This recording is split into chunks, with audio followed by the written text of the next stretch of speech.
Hei vaan, laadullisen tekstiaineiston analyysityökalut kurssin kurssikaverit ja opettaja. Mä oon Turkkilan Paula ja tässä pieni esitelmäni tähän analyysimenetelmän esittely kerralle 7.4.2025. Mä olen taustaltani kasvatustieteen ja musiikin maisteri ja mun näistä maisteriopinnoistani on aikaa yli 20 vuotta, eli sieltä vuosituhannen vaihteesta. Ja ne molemmat, tai kaikki oikeastaan tähän astiset opinnäytetyöni, mä oon tehnyt aina kvantitatiivisin menetelmin. Eli tämä laadullinen maailma on mulle nyt aivan uusi ja ihmeellinen haaste. Mun väitöskirjan aihe on kulttuurialojen ammatillisen toisen asteen sekä korkea-asteen koulutukseen hakeutumisen esteet maahanmuuttajataustaisilla nuorilla Espoossa. Ja tämä tutkimus kokonaisuutena toteutetaan artikkelimuotoisena ja jokainen artikkeli aineistoineen vastaa yhteen tutkimuskysymykseen. Koko tämän tutkimuksen keskeinen tutkimusongelma on, millaisia purettaviassa olevia esteitä kulttuurialan koulutukseen hakeutumiseen maahanmuuttajataustaisilla nuorilla on.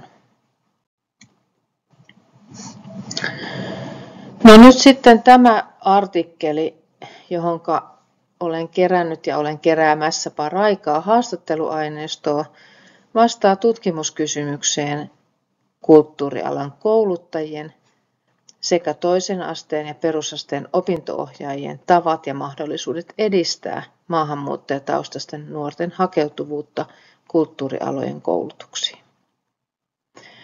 Ja tämä aineisto koostuu yhteensä noin 20 haastattelusta. Yhden haastattelun kesto näyttää olevan noin tunti-puolitoista ja niistä haastatteluista 6 on toteutettu ja litteroitu tähän mennessä. Mä olen siis haastatellut tähän mennessä sekä musiikin, kulttuurituotannon että kuvataiteen aloilta korkeakoulujen ja kulttuurialojen ammatillisen toisen asteen edustajia henkilökunnasta, sellaisia henkilöitä, jotka parhaiten tietää näistä asioista, tutkintovastaavia, dekaania, niin poispäin. Ja vielä on tulossa sitten toivottavasti kevään aikana espoolaisten lukioiden ja 9-luokkalaisten opinto-ohjaajien joukon haastattelut. Ja mä ryhdyin tekemään näitä haastatteluja sillä semmoisella ajatuksella, että tämmöinen fenomenologinen lähestymistapa olisi tutkimusmenetelmällisesti tähän soveltuvin.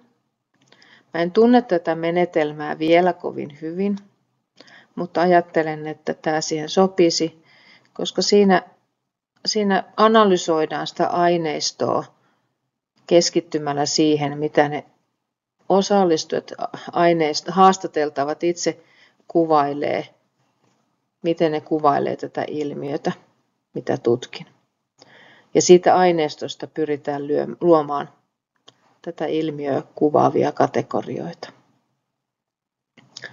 Ja tosiaan kun olen itse tässä pisteessä, että litteroinnit jo sujuu ja haastatteluja on puolet melkein tehty, niin ajatus pikkuhiljaa kääntyy siihen, että mitäs ihmettä minä sillä aineistolle nyt sitten teen, kun sitä sanamääriä on aika paljon. Ja kun huomasin tämän kurssin tästä Atlas TI:stä, niin olin juuri siinä vaiheessa, että pohdin, että käsipelilläkös näitä hommia tehdään vai olisikohan tähän jotain niin kuin apuvälinettä olemassa. Ja nyt mitä tähän asti nyt olen tätä kurssia käynyt, niin vaikuttaa siltä, että tämä Atlas TI tarjoaa nimenomaan mulle tämmöisen hyvän mahdollisuuden järjestelmälliseen digitaaliseen annotointiin. Ja olen nyt oppinut, että ehkä tässä kohtaa voisin ajatella, että käytän induktiivista annotointia, käyn ensin läpi tämän haastatteluaineiston kokonaisuudessaan ja aloitan luomaan samalla sit niitä koodeja, joiden avulla sitten pystyn vastaamaan tähän mun tutkimuskysymykseen.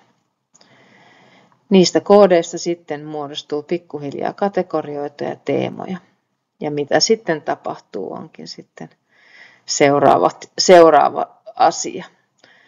Ja en ole vielä hankkinut Atlas TI:n työpöytäversiota, mutta sen olen päättänyt, että hankin. Ehkä se on tulevan viikonlopun homma, koska tässä mun aineistossa kuitenkin käytetään henkilötietoja ja olen nyt oppinut, että se web-versio ei ole ihan täydellinen. Ja lisäksi mä haluan, että nämä tiedot ei tosiaan mene minnekään bittiavaruuteen. Ja myöskään mulla ei ole tarpeellista käyttää sitä web-versiota. En työskentele kenenkään kanssa yksin. Mulla ei ole tässä taustalla tutkimusryhmää, vaan olen itsenäinen väitöskirjan tekijä. Mutta tässä kokonaisuutena tämä mun tähänastinen ajatus Atlas TI:stä. Kiitoksia ja hei!